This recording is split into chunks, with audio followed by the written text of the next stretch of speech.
members, and then I'm going to introduce the panel.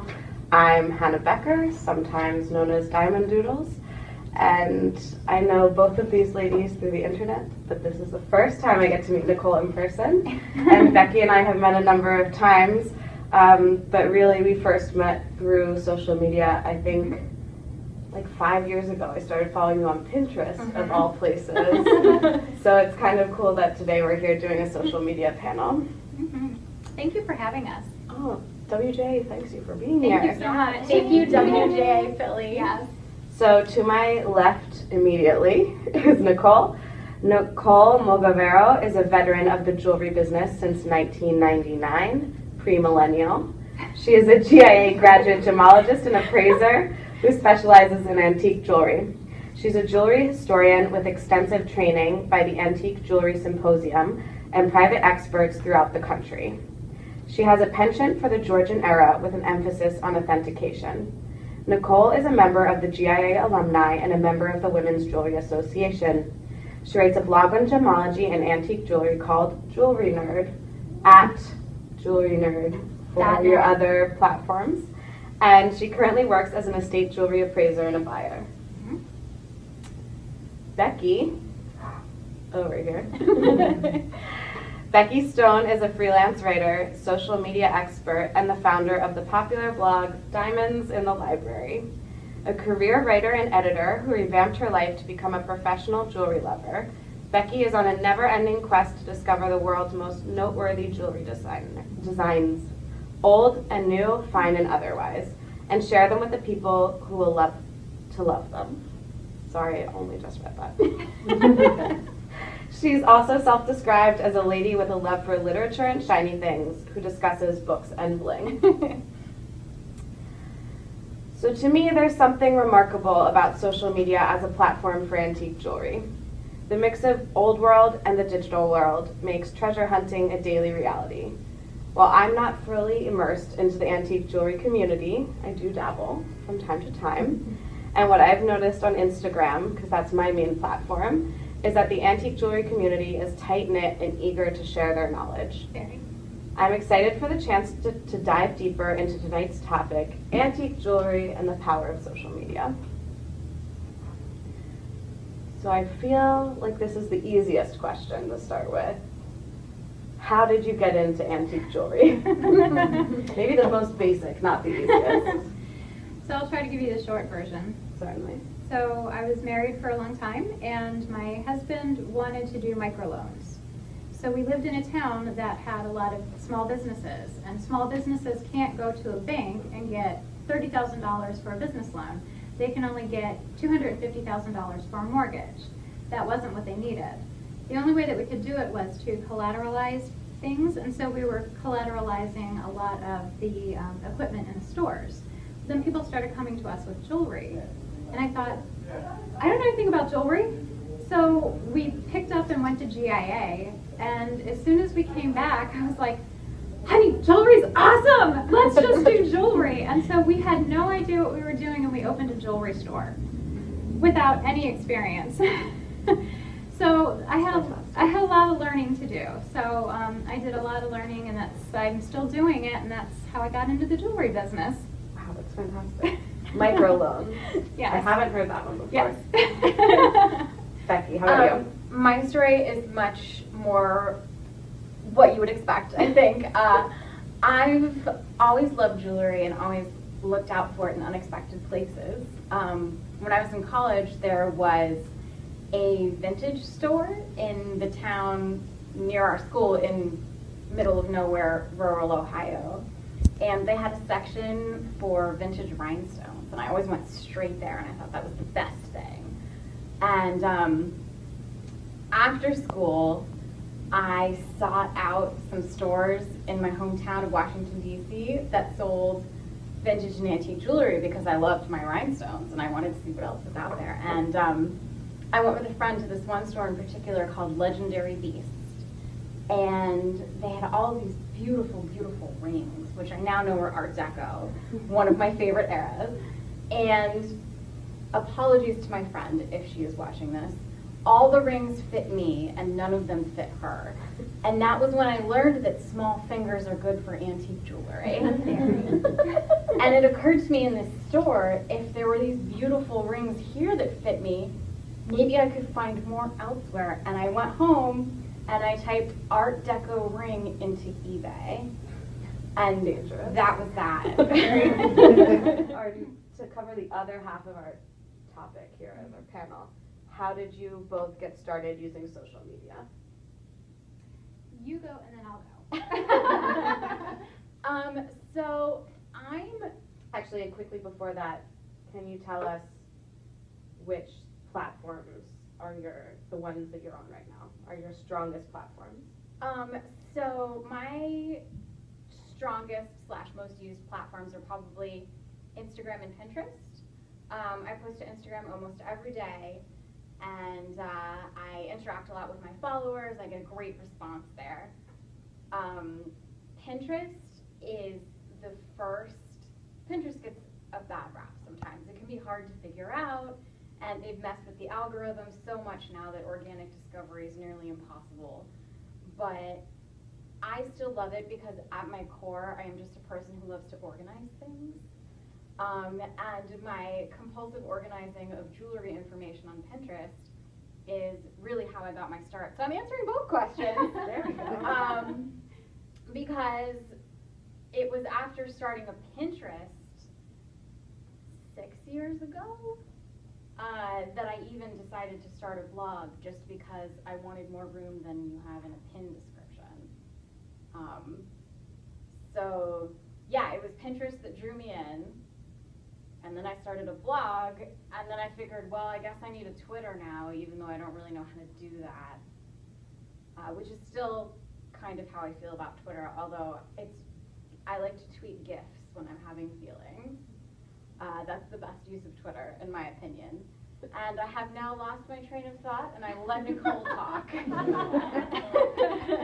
The end. Great answer. I forget what question I was asked every time I do a panel, so I'm happy to remind you guys of it. Well, you can't go anywhere on Pinterest without seeing Becky's hands. Like I was there just for something totally unrelated, and I was like, oh, there's Becky's hand. Oh, there's Becky's hand, and there's Becky's hand again. Yeah. So I got on social media because of Becky. Well, okay, well, backtrack. So we both had blogs, and we both were using Facebook. And I kind of noticed that we were in the same general area. She was in DC and I was in Baltimore. And so I don't know who reached out to who first, but I invited her to a GIA alumni meeting in DC. And she showed up and we started talking, and then we ended up at the Global Design Show, like maybe 3 years ago or something. And so I had still been using Facebook that whole time. And I had still been blogging that whole time, but I kind of heard of Instagram, but I had never really used it. And I was like, one more thing, are you kidding me? So Becky said, this is what you're doing. I took her phone away, actually. She did.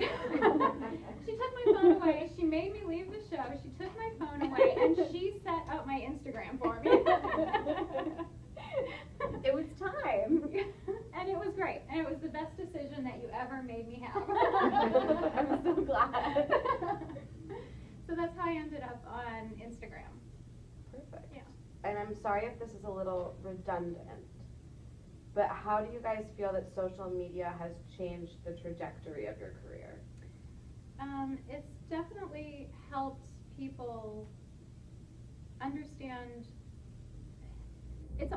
It's done a couple of things. It's done a couple of things for the antique jewelry community and me personally. I mean, just the antique jewelry community itself has really blossomed on a lot of social media platforms, and we, because we deal with antique jewelry, have blossomed because of it. A lot of people, it definitely gave us a platform to help people understand who we are and what we do.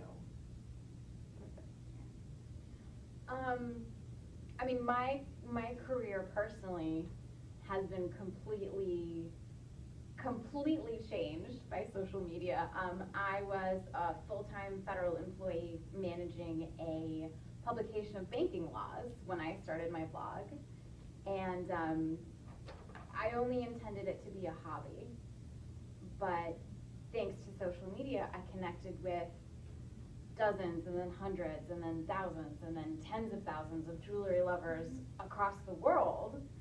And as this incredible universe opened up to me, it led me towards this path. It helped me realize, because I have no jewelry background at all, but it helped me realize how much I loved the world of jewelry and social media and how I wanted to find a way to completely turn my life around so that I could focus on this all the time. And now I do. So, pretty significantly affected. Yeah. Can each of you describe the antique jewelry community on social media in 3 words? It doesn't have to be like a sentence. It can be 3 distinct words. I would say, and I'm going to look at the live stream because I assume that's where most of you are. I would describe the antique jewelry community on Instagram as generous, warm, and passionate. Definitely.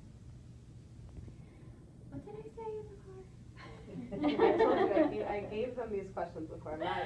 I'm not cruel. Let me tell you, Yes, exuberant jewelry buyers. that's it. The antique community is a bunch of exuberant jewelry buyers. That's a good one Yes. too. Good phrase. Yeah. Don't disagree. Is there a difference between the antique jewelry community online and the contemporary jewelry community? And how have you observed these differences? Because I know that not everybody here is part of the antique community. I myself am, I told you, like a foot in every door kind of thing. So I'd love to hear what your thoughts are. So I work a lot with both worlds. And I think the biggest difference between the contemporary jewelry community online and the antique jewelry community online comes from the fact that antique jewelry is a limited commodity. People who love antique jewelry don't just want to own the best antique jewelry, they also want to learn everything there is to know about all of the antique jewelry, and you want to see as much antique jewelry as possible even if you can't own it. So in the antique jewelry community online, there's a really big emphasis in sharing for the sake of sharing and seeking knowledge for the sake of knowledge instead of just, like when you post a picture of jewelry you own in the antique jewelry community, you're celebrating because you've acquired something remarkable, but you're also seeking to add to the community knowledge of all of those people who just want to learn and appreciate and love this obscure stuff that we all love together as a big online family. Contemporary jewelry can sometimes feel a little more cutthroat and a little more like advertising. Because there's so much of it and, you know, everyone's got to make a living. I can't knock that. But the antique jewelry community's love of sharing information and images really creates a warmth and a close-knit feeling that I haven't experienced anywhere else on the internet. Ditto. And if I could add to that, it also seems to me that as far as social media goes, the antique community has really embraced social media as a platform for sharing and for understanding and learning. And it seems, from my limited exposure, looking from an outsider's point of view into new design, that it seems like a lot of new designers want to embrace it and aren't quite sure how to embrace it. So I think that's why Becky and I are here. So then do you see your position on social media as an educator, as a curator, Absolutely. as a tour guide, like a museum docent when I say Right. tour guide? Where do you kind of see the place of antique jewelry dealers and enthusiasts on social media? I definitely see myself as an educator above and beyond anything else. And in fact, that was kind of the whole purpose of my blog is I went out and, it's just like Becky said, when you find something that you love, you just want all of the information that you can get on it. So I went out and I just devoured every book I could possibly devour, and I went online and I noticed that the information online was not the best. A lot of it was either outdated, or they just didn't have the information that I was looking for, or it was just flat out wrong. And when I feel like I was a novice and I knew more than they did, I felt like there's something wrong here. This is not the way it's supposed to be. So when I started my blog, it was me learning and wanting to be able to share what I was learning with everybody else who probably wanted to learn the same thing and didn't know where to go for the information. That seems like a great place to be a resource. I think I see myself as a cross of a lot of different things. I think education is incredibly important, but I don't have as much expert knowledge as so many others. When I see a piece of jewelry I love, I text a picture to Nicole, and then I say buy it. Well, yeah, first she tells me to buy it. I don't text her unless I'm ready to buy it. And she helps me learn more about it. But a lot of what I feel like I'm doing online is kind of jewelry matchmaking. Because this is my full-time job. I sit around all day and I look at pieces of jewelry and I find the best ones. And nothing makes me happier than when I'm able to introduce an unusual Georgian ring or a contemporary pendant, although that's not what we're talking about tonight. So I'll just say an unusual Georgian ring to the buyer who's been waiting her whole life to acquire it. Like, one of my favorite stories to tell is I was at a trade show in Miami and I saw this gorgeous ring. I posted a video of it. Within an hour, the dealer, who was from California that I had met in Miami, had sold her ring to someone in Singapore, I think, and she just bought it right off of my video, and she would never have seen it if I hadn't posted it. That one single antique would never have made itself known to this person who was ready to love it if I hadn't happened to come by and post it. So I kind of see myself as a connector of people and jewelry and conveying as much knowledge as I can while still being conscious of the fact that I don't know as much as so many people. So then again, I refer people to those who know more than me. I feel like I should sing Fiddler on the Roof songs to you. I have called myself a jewelry yenta before. Okay. With the intention of making that specific reference. It's playing in my head as I'm talking. I love that idea of jewelry matchmaking. Yeah. That's fantastic. So do you guys still feel like you get the thrill of the hunt when you Definitely. see antique jewelry online? Because since clearly your followers can get that feeling, since you can give them these aha or like, there it is, what I've been searching for my whole life moments. Does that still happen to you even when you're interfacing with a digital platform? Definitely. It definitely does. And it can also be assisted. Like, I can't tell you how many times I've gotten a message from another member of the online antique jewelry community saying something like, hey, I know you love this ring. I've decided to sell it. Are you interested? Or like, oh, you told me this pendant made you cry, but it sold. I found another one from the same era with a similar motif. Can I connect you to the dealer? He's not online, but I have his phone number. Yeah. So like, it adds another element because we're all looking out for each other. Like, when I see something that makes me think of another antique jewelry lover's collection, because we know each other's taste, I will send it to them. I'll tag them or I'll send them a message and say, hey, I bet you would love this ring. Like, I'm here at the store if you want me to call you. Yeah. You know, like, we look out for each other. Yeah. And I mean, I know that this happens to you too, but I can't tell you how many times somebody will contact me either on my Facebook page or on Instagram and say, I'm looking for this specific thing. And I'm like, I know just who has that. Give me 5 minutes. And literally within an hour, you make the match. My favorite is Yeah. when you meet somebody later on. Yes, that's Who's great. wearing a piece you helped them find. Yes. That's so exciting. This seems like the appropriate time to ask, what's the most exciting piece of antique jewelry you've met in person? I think I know your answer, so go ahead first. I don't know my answer. Are you thinking of the reliquary? No, I think about the chrysoberyl. The cat's eye necklace. Oh. Oh man. Actually, maybe.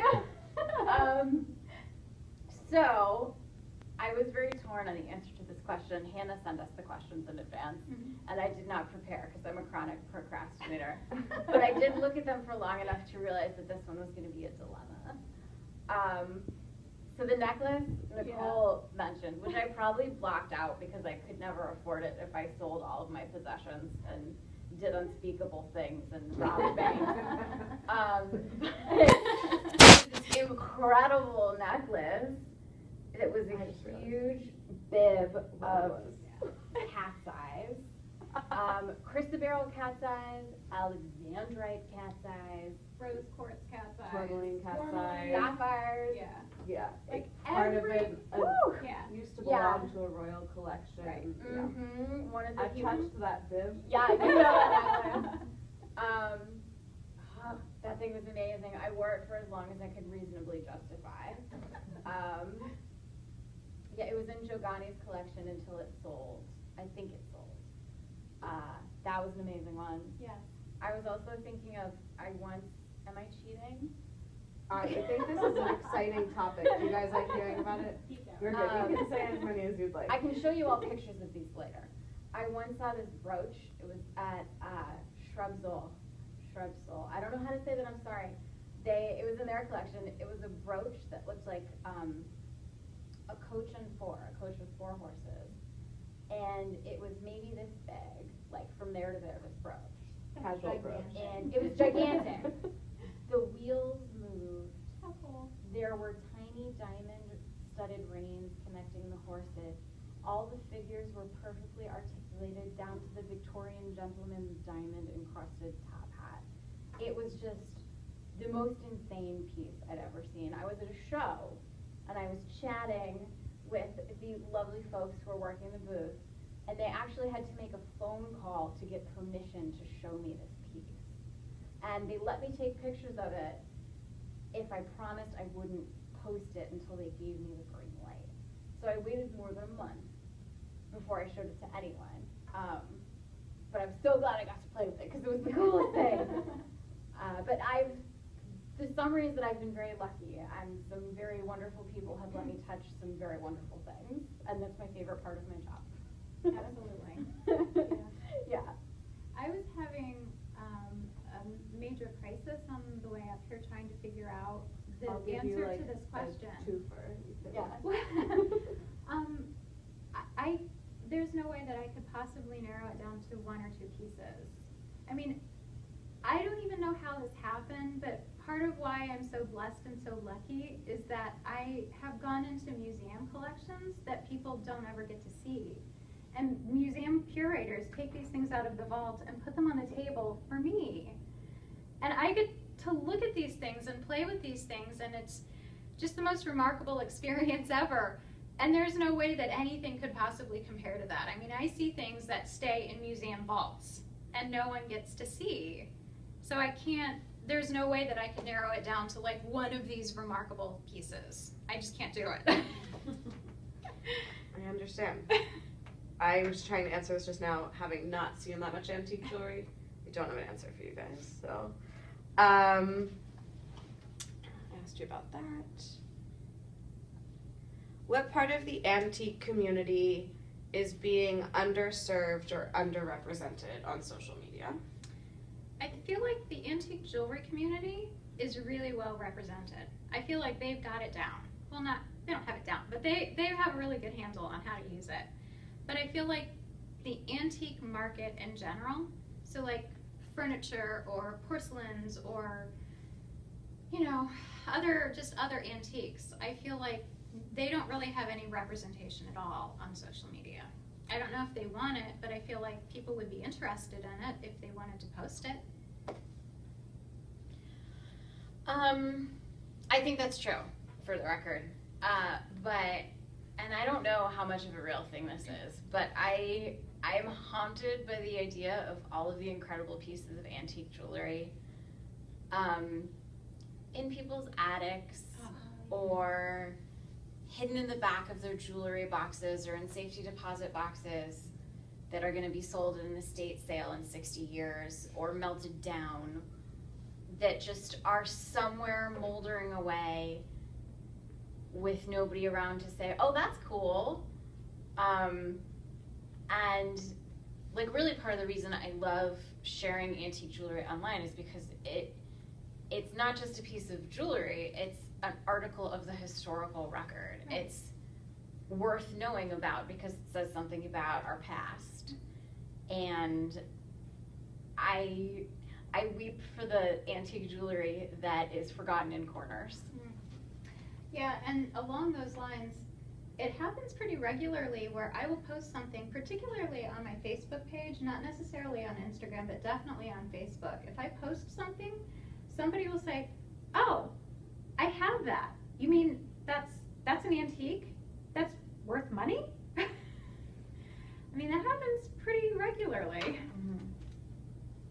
That's so cool. Do you then say, absolutely, You say absolutely. let me it go is. matchmake Yeah, that? yeah, pretty much. That's fun. Yes, fun. it's great. So then you do kind of get to discover the dusty corner jewelry. Mhm. Maybe that's not nice to call it that. Well, that's been my job since 1999. I mean, I've been an antique and estate jewelry buyer since 1999. So all I do is go into like the dusty little corners and find the jewelry that has been moldering away in somebody's attic. I'm glad. I feel like we already know that you've definitely purchased jewelry through social media, but can you talk to us a little bit about what are some suggestions on how to create a great sales experience through social media? So one of the most important things I think anyone who follows antique jewelry online should keep in mind is that just because somebody is selling a piece of antique jewelry doesn't mean they know anything. Very true. Instagram makes it possible for anyone to become a salesperson, and if they're good at the internet, they can make themselves look reputable. But it's extremely important, especially if you're investing any significant amount of money, to learn something about who you're buying from. Look into their history, look up reviews, ask another person who loves antique jewelry if they've ever heard of this seller, because you never know who's on the other side of the internet. And antique jewelry, anyone can look at a piece of antique jewelry and say, oh, that's pretty, but not everyone knows enough to sniff out a fake or accurately value something or realize if stones have been replaced, that kind of thing, or tell if something's in good enough quality to resell. So do your research and seek out reputable buyers to buy from rather than just jumping on something you see because you like it. And for the sellers? Oh yes, for the sellers. The flip side of that is I think a lot of people who sell, especially people who come to the internet to sell jewelry when they're used to selling jewelry off of the internet, don't always realize the importance of presentation. Yep. How you present yourself online has an incredible effect on how trustworthy people think you are. If you take perfectly in focus, well-lit, attractive pictures, your likelihood of sale skyrockets. Not just because people like me and Nicole are more likely to share your items with our followers if they're nice to look at, but because people who shop online are used to well-produced photography, and if you don't have well-produced photography, they won't see you as a legitimate store. So while it might seem unnecessary, and I know it's a pain, if you're gonna sell your jewelry online, you have to take good pictures of it and invest some. If you're using a website, invest some money in having it set up well. If you're doing it on Instagram, take the time to do it well or hire someone to do it well for you. It'll pay off in the end. I'm going to answer this question in a slightly different way. Again, address to sellers, but also address to people who I know a lot of you here are in the jewelry business. And so this is predominantly going to be for you. So the first thing that I'm going to say is understand your platform. Understand which market and demographic that you're hitting on which platform, because every platform has a different demographic. So know who you're selling to and sell to that demographic, first of all. Second, remember that jewelry shopping when you go into a store or a boutique is an experience. And you want the same experience, but you're getting it online. So when that piece comes to you in the mail and you open up your box, don't just have it in a little poly bag. Have it in a nice little box that you unwrap as a gift, because we all want to unwrap a gift. So make sure that when you're sending something to somebody through the internet, they still have that in-store experience. Thank you.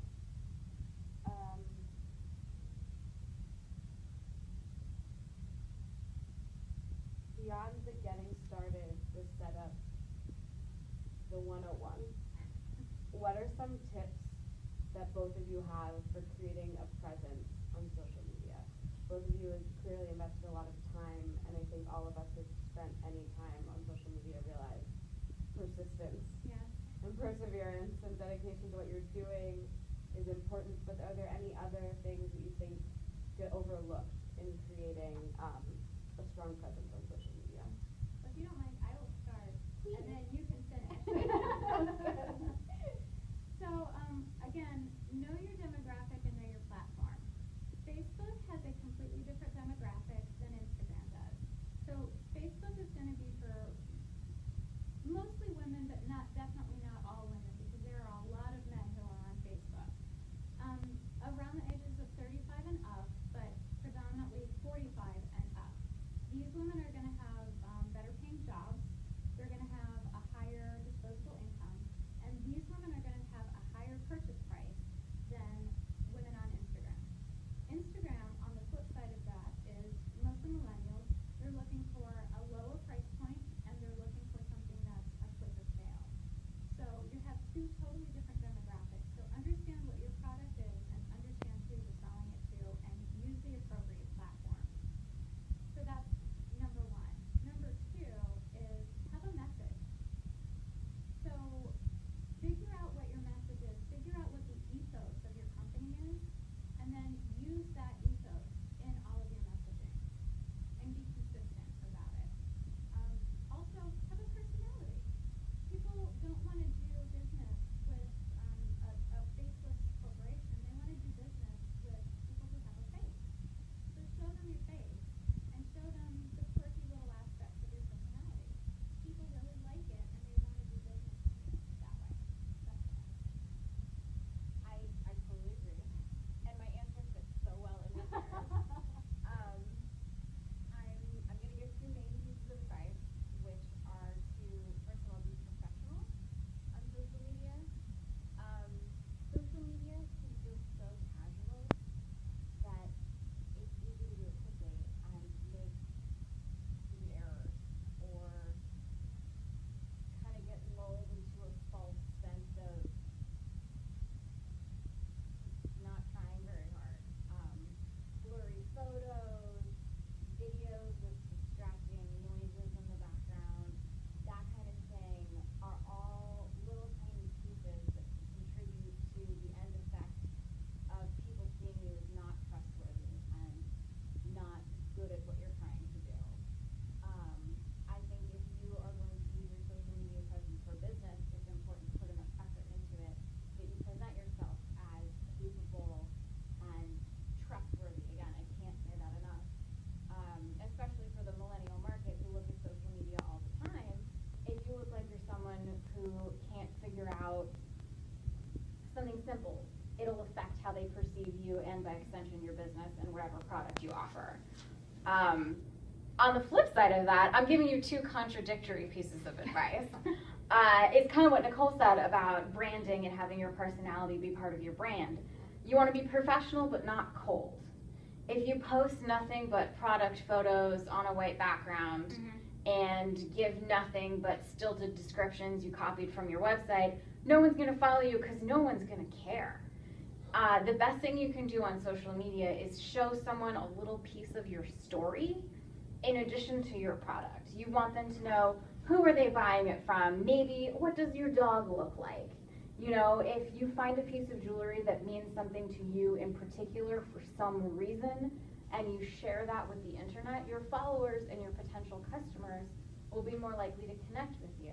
And you can start building a relationship that can lead to them eventually buying from you instead of somebody else, because they know you and they care about you.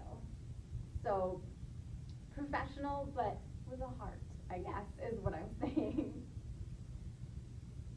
If I can tack on to that, the balance between professional and personable can be really difficult. But the other thing to remember is that anybody can be behind the internet, as you said earlier. So people want to know that you're human. Yes. And that also means like being polite, Yes. being interactive, having conversations with people are other ways that I've found to be really beneficial, to be me and express who I am to the people who follow me or to the people who want to buy something from me. Because remember, when you're putting something out there, you're talking to an audience. So you want to be able to react as well as they react to you. Well, I'm going to share something. I'm going to share two things. The first thing I'm going to share is a story about Becky. I hope you don't mind. I don't know yet. Is it Well, Well, you're allowed to stop me. But we've talked about it before. I'm sure it's fine. So the benefit that I have with Becky is that she and I have known each other and been friends for a long time. So I have been able to watch what's been happening in her life from the beginning all the way to here. And what I did notice is that when she went through this thing where you didn't want to post pictures of yourself because you thought, I'm not a model, I don't look like everybody else, I'm afraid to post pictures of myself. And so you wouldn't do it. And then finally you decided, you know what, there are so many just normal looking women out there who aren't models. None of us are models. I mean, none of us are just that Not perfect. Yeah, exactly. So who cares? So she just started posting pictures of herself. And as soon as she did it, and as soon as she did it on her blog, I noticed your followers increased a lot. That's actually a great point. Yeah. Because I didn't just start posting pictures of myself.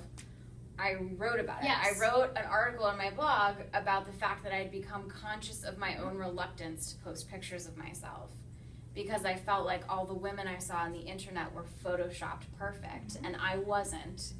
And I wasn't interested in photoshopping myself to look the way I was supposed to look, so I just wasn't posting myself. And that made me really mad, and so I just announced that anytime I felt like I was having that feeling, I was just going to post myself anyway.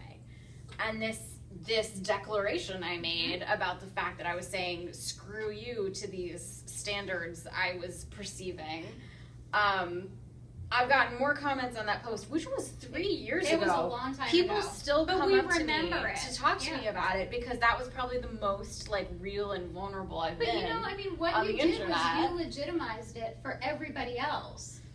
Well, And that's why we love you. well, thank you. Well, I mean, I love you for other reasons too, but Aw.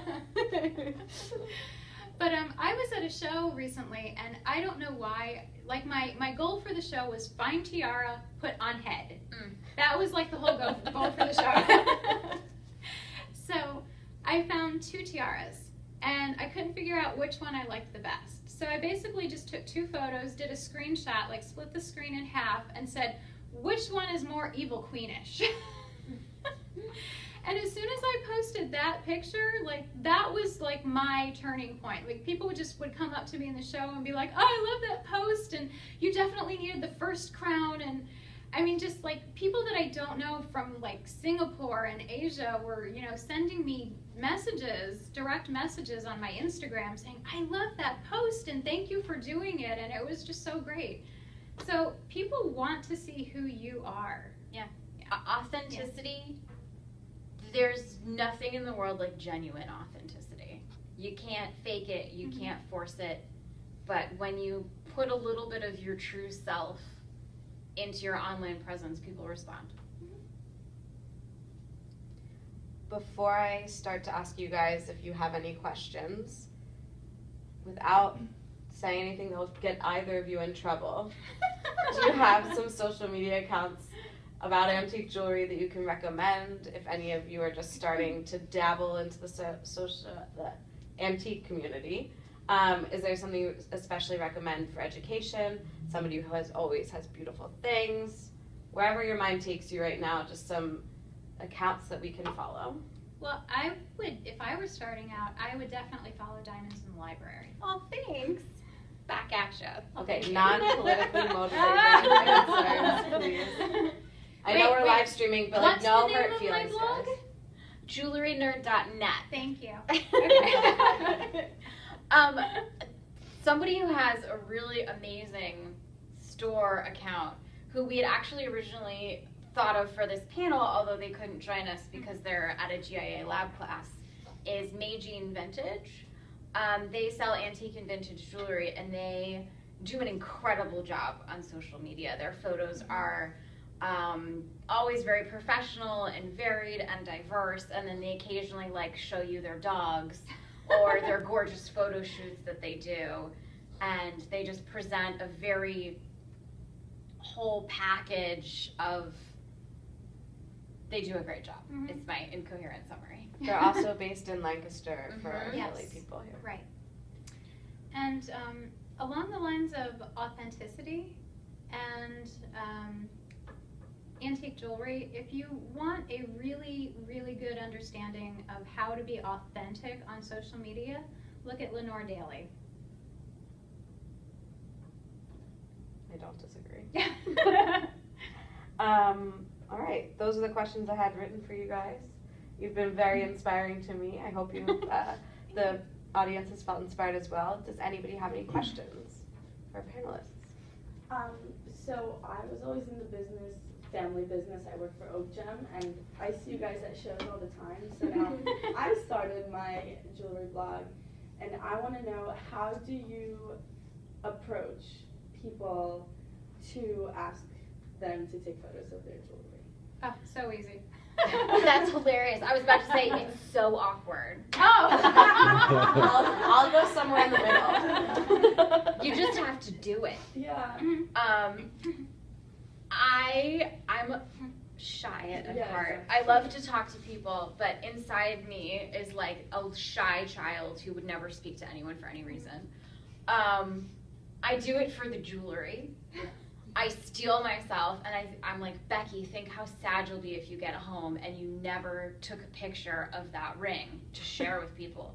So it helps to have a little speech prepared. And I have business cards, which I like because I feel like I have a little prop that I can hold up and immediately prove myself that I'm legitimate. Can you do the speech for us? So, sure. My business Hey, I cards are have somewhere this else. really good ring sitting right here. Yeah. This really Okay. So I'll go up and I'll be tempting like, you. hi, my name is Becky. I'm a jewelry blogger. I write Diamonds in the Library, and I'm doing coverage of this event. I was wondering if I might be able to take a photograph of this beautiful piece. Absolutely. Thank you so much. And then what I do always is I ask for a business card, and I take a picture of their business card so that there's no risk of me forgetting where I saw this.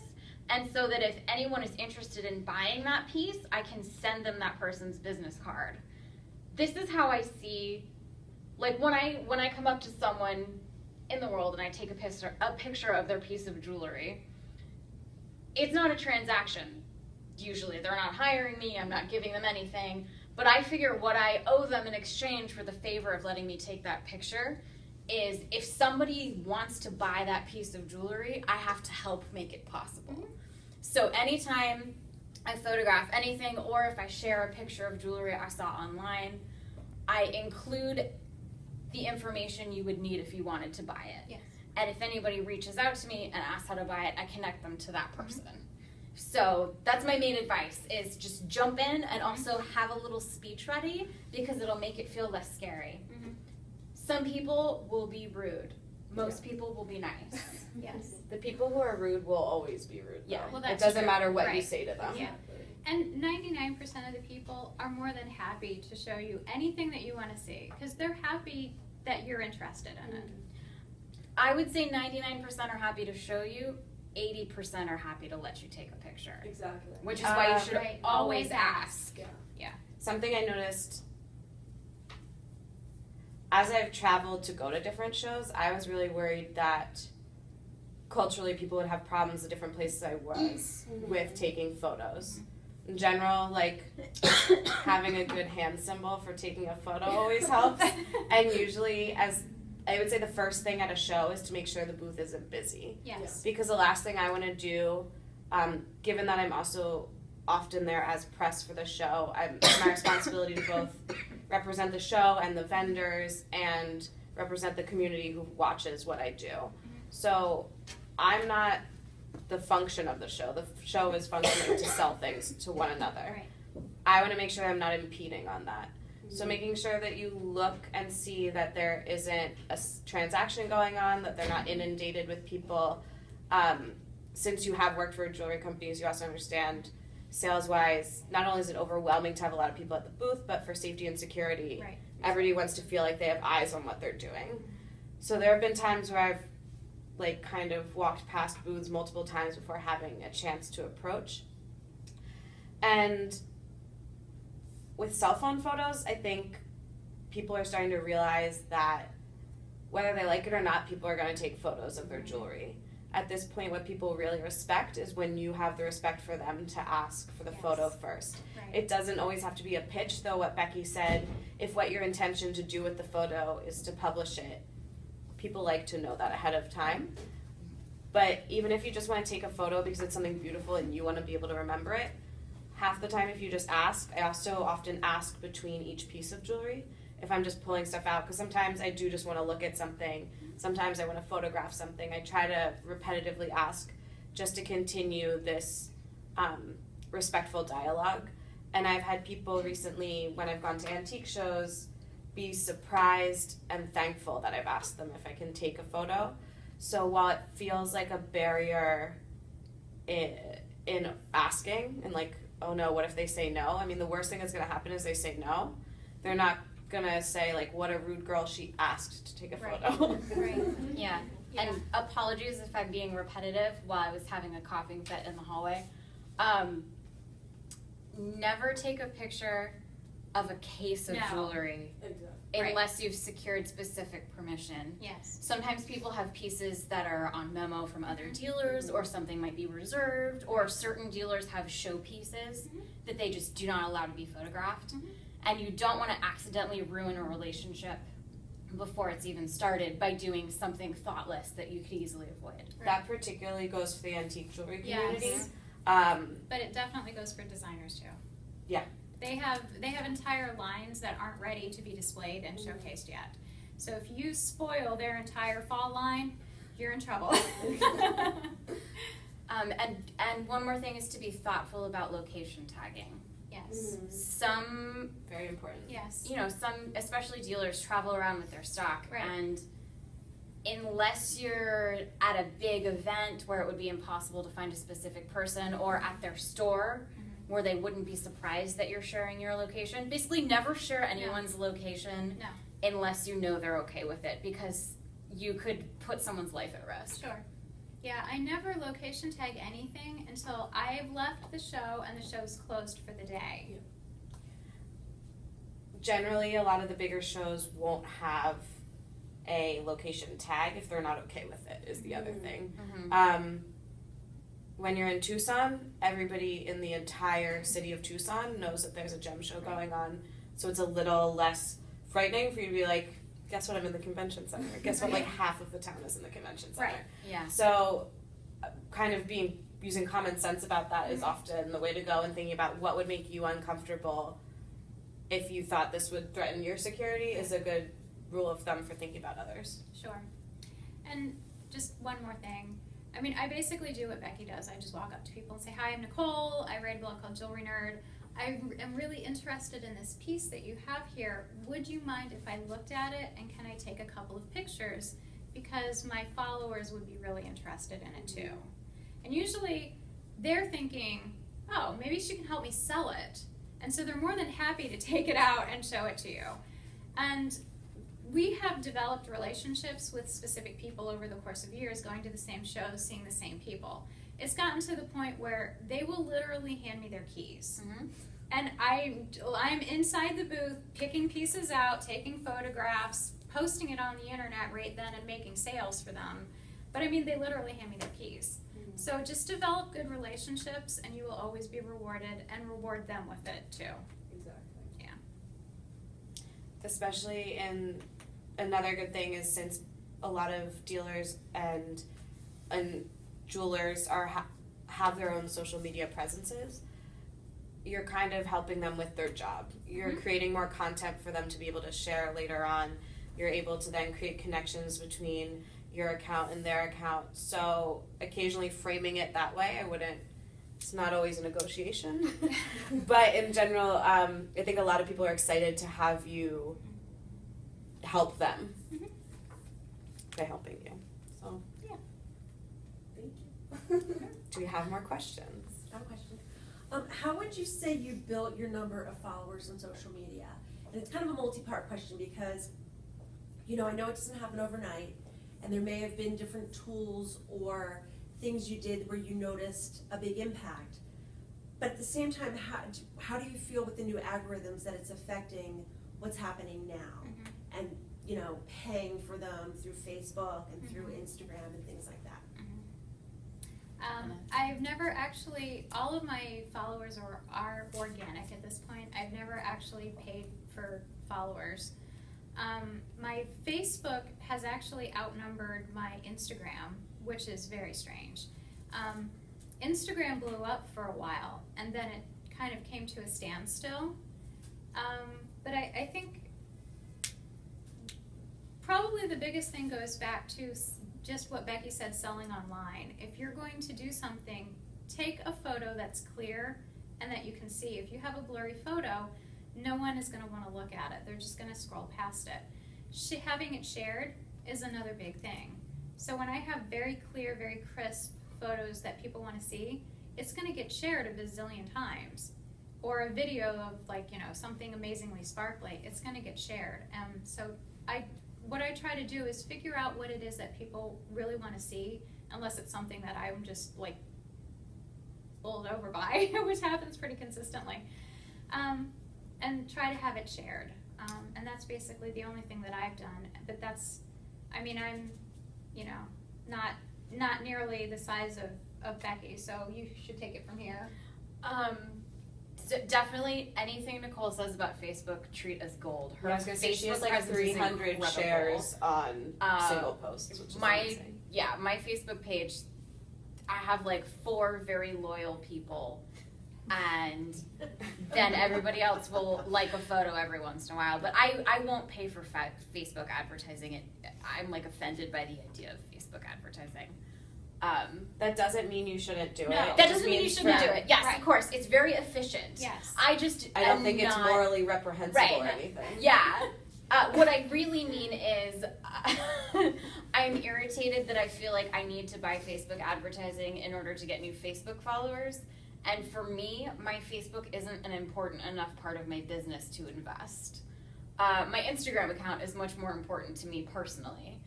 And I share your frustration with the new algorithm. But what I have found is consistency is the answer. This is the most annoying advice I could give you. But I actually have been on a mission to post every single day, at least once a day, because I have been stuck until yesterday. I was stuck at the same number of Instagram followers for more than a month. Mm-hmm. And it was making me crazy. And so I did all this research about the algorithm, and the easiest thing I came up with was that you are penalized for inconsistency. So I said, all right, Instagram, I'm going to post every single day. And when I skip a day, even one single day in a string of posting every day, my impressions fall off by more than 10,000. Yep. Because more than 10,000 in one day. It's so cruel. Yes. It is. So it is. of my 90,000 followers, 10,000 fewer of them, I mean, I'm not a math person. I shouldn't have tried to go there. The difference that being consistent can make under the new algorithm is incredible. And it's pain, but the only way to grow your Instagram followers organically right now, and organically is the only way it's worth growing them. Fake followers don't pay off. Especially if you're trying to sell something. Yep. You'll get a lot of 13-year-old boys Yep. following you. Yep. They're not going to buy your jewelry. Nope. Yeah. Yep. It's not Fake gonna happen. followers aren't worth it. No. If you're willing to spend money on fake followers, hire someone to run your Instagram account instead. There you go. And consistently share good on-brand content. Reply to your comments, Yes. because activity on a post makes it show up more. And just do it every single day. Yeah, I'm a statistics person, and A math person. not really, not really. I just feel like, ooh, statistics. So I just pay attention when people, start talking about things like that, and that's probably the most important thing. Accounts that post at least once a day get followed more than accounts that don't post, like maybe post once a week. So just, yeah, I mean, I don't like to do it either, because I'm just not thinking about it every day. I would like to point out that even though those are really great tips for growing your account, consistency exists on small scales too. And if you're just starting to grow your social media account, I think there's something productive about setting small goals for yourself. Yes. Posting 3 times a week if what you're doing right now is once every other week.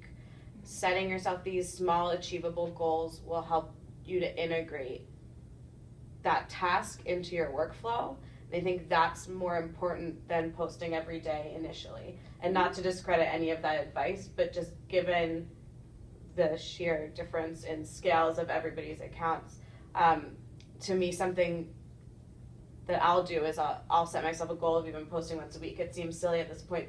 It is our jobs, and yet still some days, once a day, not once a week. And yet still some days I'm like, don't feel like doing it. Yeah. Don't have anything, feeling uninspired. Well, you're like the crazy hashtag queen.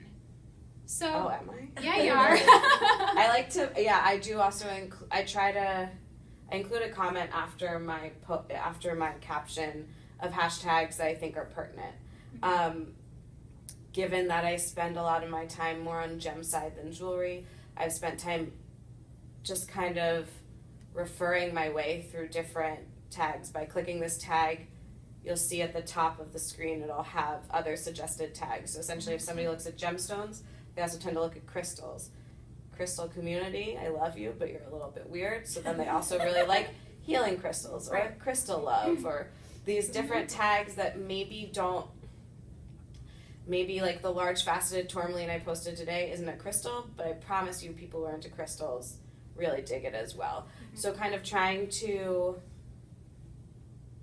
blur the edges a little bit of what you're posting so that you can touch on groups of people who would be interested in what you're doing, but without having to directly say amethyst, because not a lot of people always search the hashtag amethyst, but people who are really into purple look at things that are purple, and you can kind of do it from there. So hashtags do help in that way. I honestly I'm also not a statistics person, so and I think there's so many factors that go into understanding why is my account doing this versus that, how is today different, am I just having bad luck, is it just a Monday? There are a lot of factors that play into why your account is behaving the way it is, but I do think times when I think about what hashtags to use is better. I also have notes in my phone. Yes. So I have one that's titled gems, and it's the hashtags I use for gems. I have one for when I post illustrations.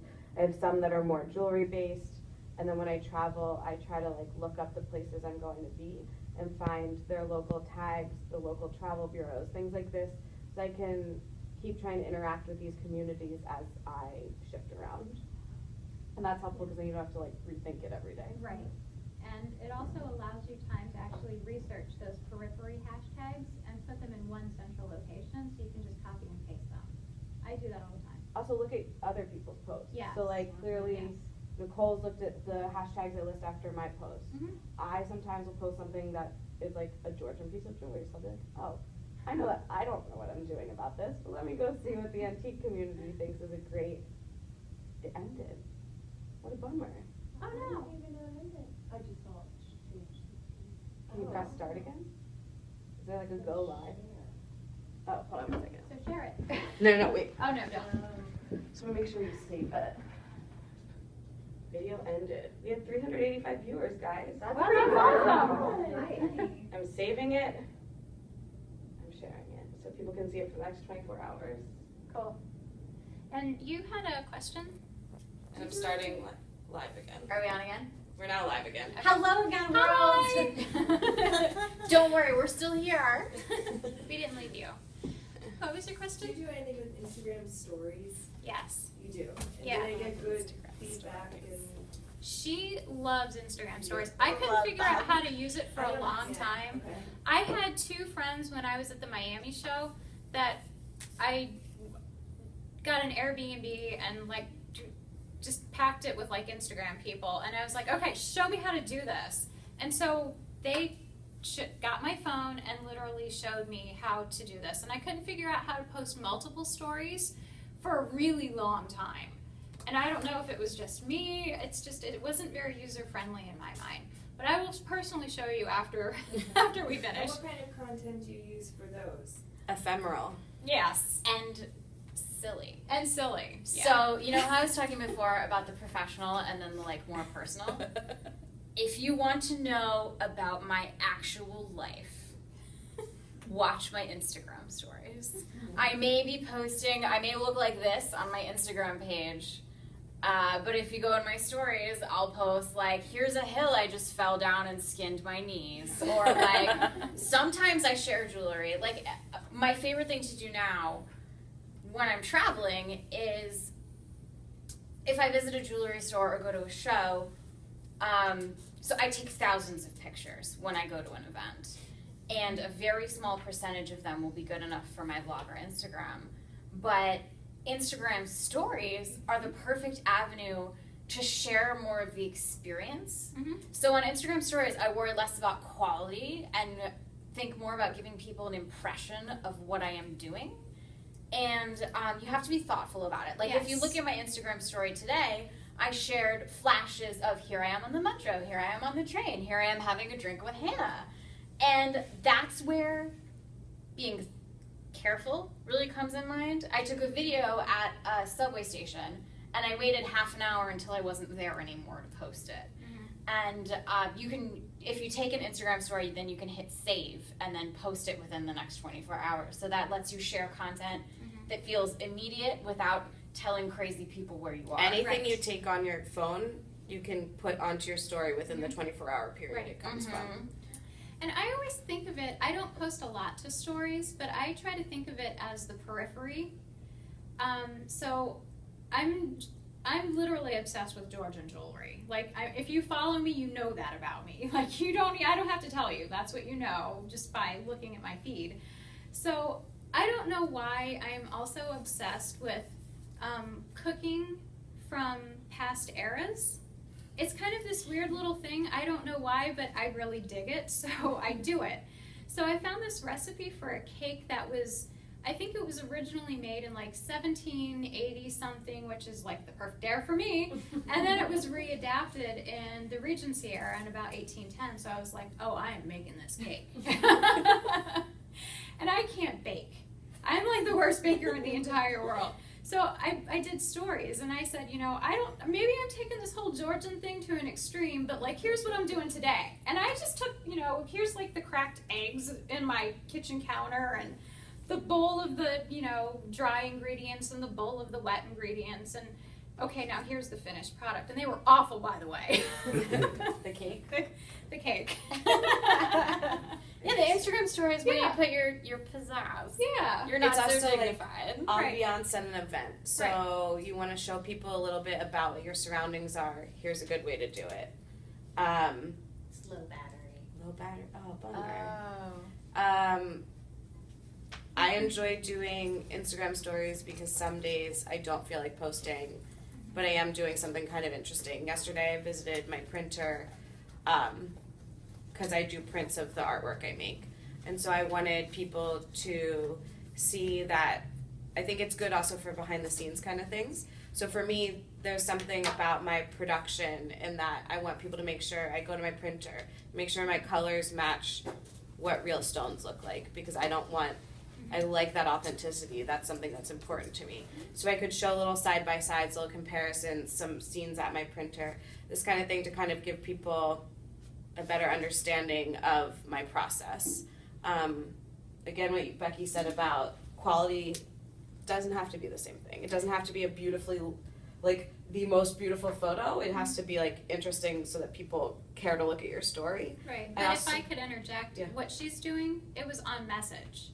What I was doing was on message. Mm-hmm. So make sure it's part of the ethos of who you are. I mean, Some yes of and the no. time. Like when Becky said she fell down a hill, like Yeah. honestly I laughed and I enjoyed it. I posted a video. I was like, "This is the hill I just fell down." And I mean, I know Becky and I like her personality and I think there's fall. something honest about it. And she feels comfortable sharing it. And I think that's really great too. Also, it only lasts for 24 hours. Yeah. Yeah. Like, make sure you be comfortable with your mom seeing it is like kind of the only rule I have about it, because my mom and my dad do follow me and ask me a lot of questions. So as long as I know that they'll see it and I'm okay with that, I'm usually fine with what I'm posting. I also think the poll feature is really I cool. was just about to So bring in the that up. stickers section, the way you can add emojis to a picture, the way you can add the location tag, there's a new feature called poll, where you can write out a question and then do yes or no, or A or B. You can type in option, and the people who are watching your story can vote on something, which is really fun. Like, I know the hoop earrings you're wearing. There's a green disc version, there's a black disc version. Yeah, which one do you like better? Which one do you like better? It's interesting It makes for an kind impression. of, Yeah. it gets interaction, makes people realize you have something in more than one color, or it helps you even understand your audience better. That being said, like, I have thousands of followers and I can get like maybe 300 people to tell me what they think, but that's 300 people whose opinions I didn't have before. Exactly. And that's 300 people who are paying attention to and engaged in something that they want to interact with her about. And that's gold. They're fun also. Yeah. That's, I wanted to do that so much. Like, I'm like, should I make this in Sapphire? Should I make this in whatever? And it's like, I want to ask people that, but then I'm like, is this unprofessional? I should just know what I'm doing, No. And then I see Nobody people in the doing world it, and can I'm like, that doesn't look unprofessional to No, me. not at all. I mean, Yeah. to me, it shows that you care about your followers because you're making something for them. People love thinking their opinion matters. I love it. I have a blog for that reason. She's on the panel right now. Yeah, look at me up here opinioning. I think it's fun to give my opinion. People who don't vote on it will just see you as interested in making your audience happy. I think unless you said something like, is this earring ugly, yes or no, like, that might make Don't you set yourself up to be Yeah. upset. Right. Yeah, that might not be good. Yeah. But I think asking people things like their color preferences or which one do you like better is great, because it gets people to think about your product for long enough to imagine which version they would prefer owning, which means they have to imagine themselves owning your product. And wearing your product. And then they get a little bit attached, and then maybe if you make the one they wanted, they think, well, I already decided I wanted this, and now it exists. Or she listened to me. Yeah. Right. I was the deciding That's, vote. yeah, that makes a big difference. True. Yeah. That's something I just struggle with in general, is like personality on Instagram, because I am also like a shy child inside who doesn't want to talk to anyone else, and except when I'm here. But like it's a fine line, to follow. It's like It's hard. Yeah, I'm really quiet. I mean, people that I work with, routinely say things to me like, "Wow, I didn't know that you were here. You're so quiet." So, so for me, I had to pick one thing that I was going to share about my personality, because for me that's really hard. I don't really like to talk about myself, so it's hard for me to share things about my life and my personality. So I picked one thing, and I thought, I'm kind of quirky. So I should just share quirky things about myself, because people who aren't quirky will just ignore it, and people who are quirky are going to be like, she's just like me. We only care about those people. Exactly. Yeah. And what was your question? So I do have a question. So this is more of a security question. So I definitely agree with you that having a presence and having a face on Instagram or on Facebook and being able to identify who the person is behind the screen is very important. I tend to follow more people when I know who they are, Right. who are posting. My question is that for security purposes, like so, I joined the family business and we have a retail shop for 18 years, and now we're looking to how to bring that on the e-commerce side.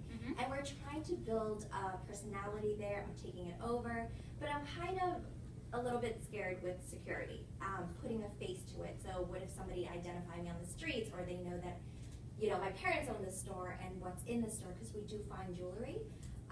So that's my concern, and I wanted your opinion, or if you have dealt with this before, and how you would kind of go about having that personality online and offline.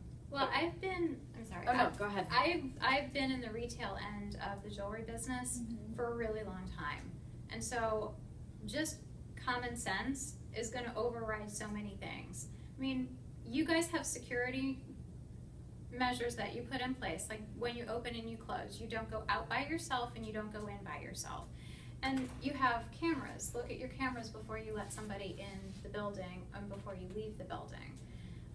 When you go to a show, I mean, it's very much the same thing. Just being aware of your surroundings is probably more helpful than just about anything else that you could possibly do. And remember, just don't tag while you're there. Wait until you leave and then tell the crazy people where you are.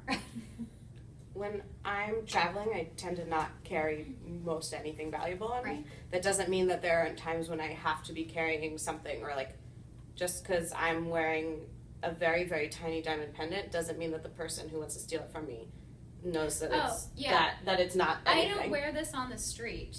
I carry it in my purse until I get in the building, and then I put it on.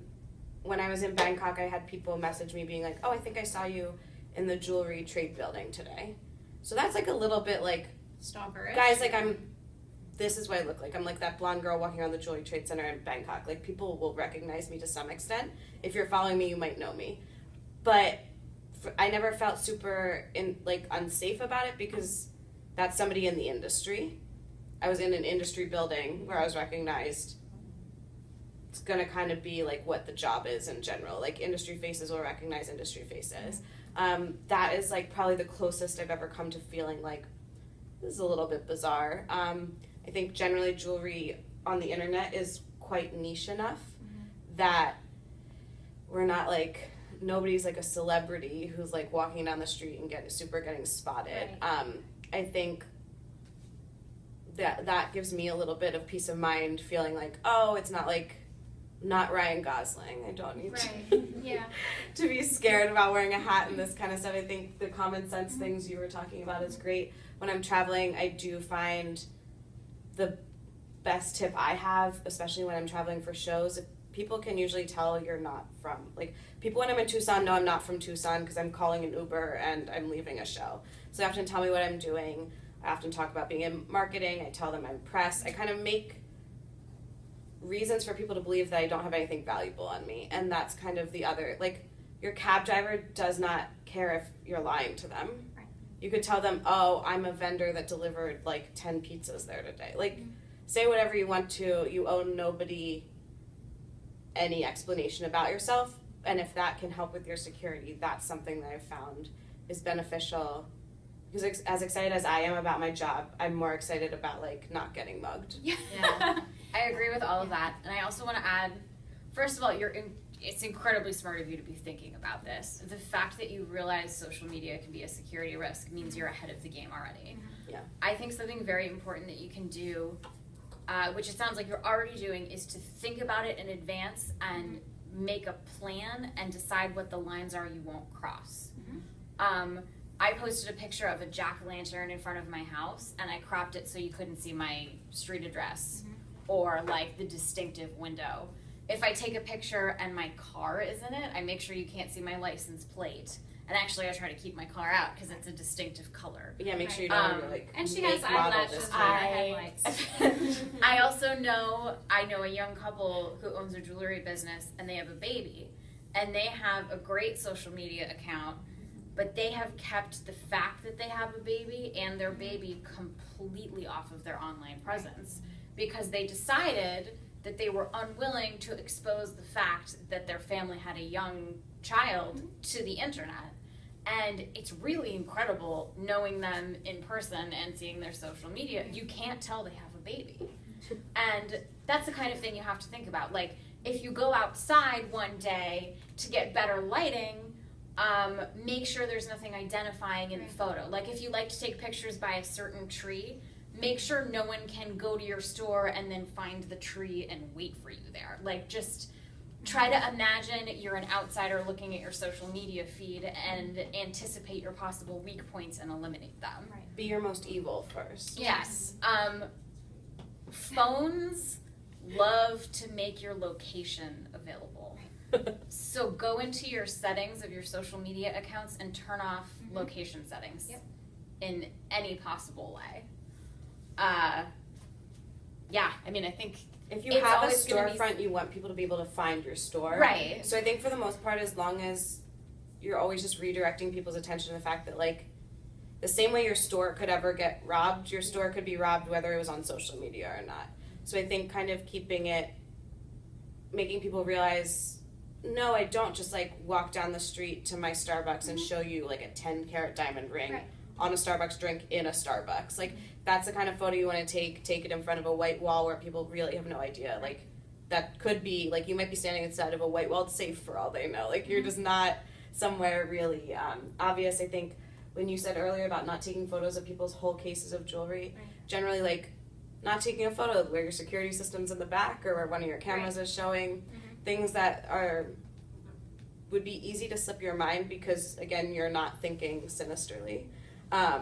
But just kind of keep your context smaller or more like focused, less peripheral vision if what you're worried about is security in But that the way. same things that you're gonna do in your store, you're gonna do out of your store. So just translate that into being outside and you'll be fine.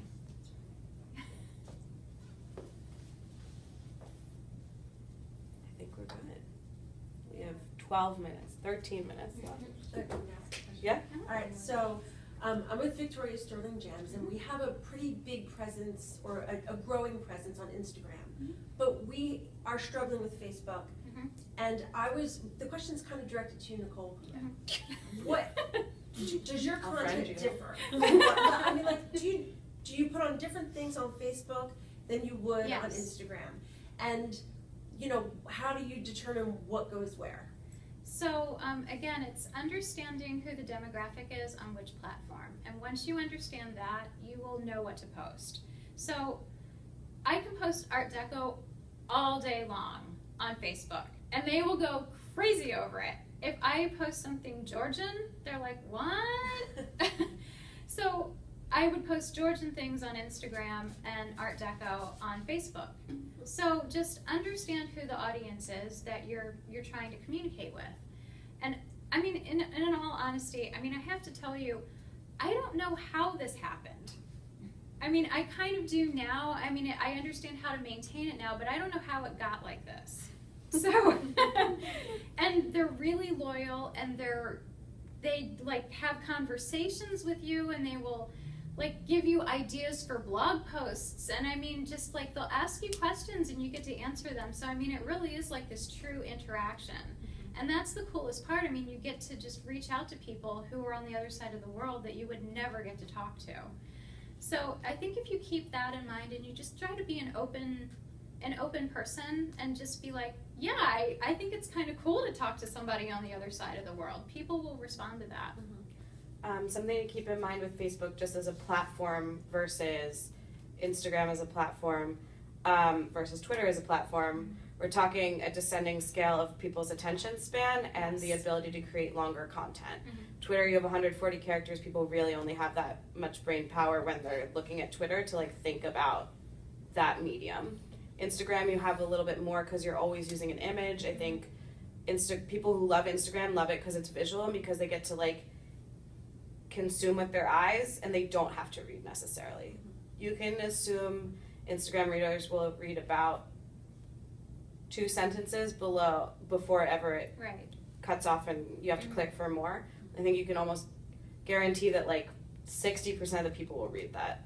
Anything longer than that, I'm never sure if people fully get into, unless it's something so weird, so cool, so compelling, they can't help themselves. Right, but again, knowing the platform, I mean, in Facebook you can do a whole lot longer posts because it's the age group of the people who are on Facebook who are used to reading, you know, more than 140 characters. I don't think it's exclusive. I think it's a little reductive to assume it's only age group, though I do think that it's proven that Facebook is the older age range. Right. I think it's also just the medium. It's easier to type a long response on a computer than it is on Instagram. Right. Instagram really is just a mobile platform.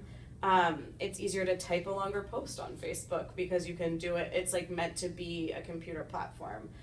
Initially, I think there are some cool tools on Facebook for creating polls, for making photo galleries. You can kind of really diversify your media in that way. So while I have trouble paying attention to things, so I really just keep my focus on Instagram. When I do utilize Facebook, I am always intrigued that I can create a whole variety, like a more robust offering to my followers in that moment, because I can link out to other. Linking to things on Facebook is so fantastic because you just have to click it. It's just right there. To get somebody to click a link on Instagram, you have to make them go to your page, click the link in your bio. Do all of this. Make sure that they did the right thing. Didn't click your email address. Like Facebook, it's a button. You click the button and you're done. You click the URL, you're good. Yeah. So I think considering, in general, social media, a good rule is like humans are innately lazy. What's the thing with the path of least resistance? Like, would I want to spend the time to do this on this platform, or would I be much more likely to pay attention on another one? Right.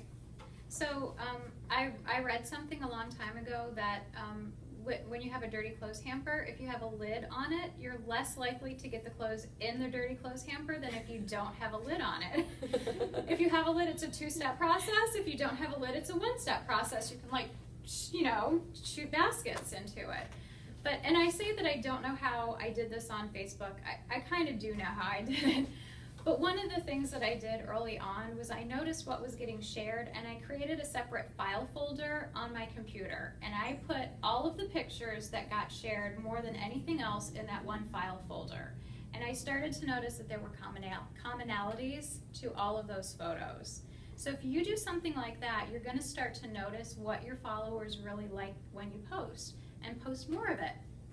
It's a great tip for any social network.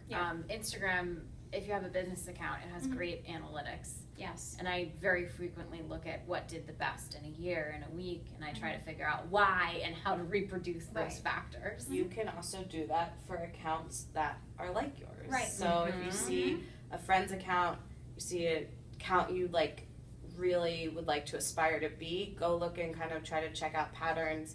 I mean, it's harder on the viewer end than having the analytics in front of you, but you'll start to notice what people really like, or think about why you bother to go check out their page and that kind of thing.